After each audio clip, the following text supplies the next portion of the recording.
Morning where's how is the josh what about today is Friday. ఆ లక్ష్మీదేవి మీద మమ్మల్ని కటాక్షించాలి. ఈరోజు ఆవిడ దండం పెట్టుకుని డేని ప్రారంభించండి. అందరూ బాగుండాలి, అందులో నేను ఉండాలని కాన్సెప్ట్తో మన శేషు ఛానల్ ట్రావెల్ అవుతుంది. కాబట్టి ఈరోజు 54th సక్సెస్ మంత్రం ఏంటంటే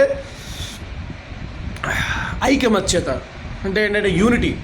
అందరూ యూనిటీగా పనిచేస్తే చాలా వర్క్ ధనం అవుతుంది.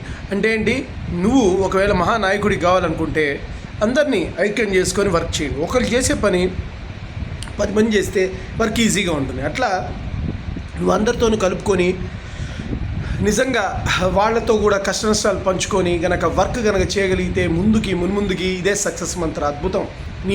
నువ్వు ఒక్కడి పని చేసేది 10 మంది లేకుండా నీ పని వాళ్ళు చేస్తారు. అంటే ఎంత వర్కౌట్ జనిస్తుంది, ఎంత సక్సెస్ఫుల్ అవుట్పుట్ వస్తుంది. ఒకళ్ళు చేస్తేనే ఎంతో ఇదిగా ఉంది.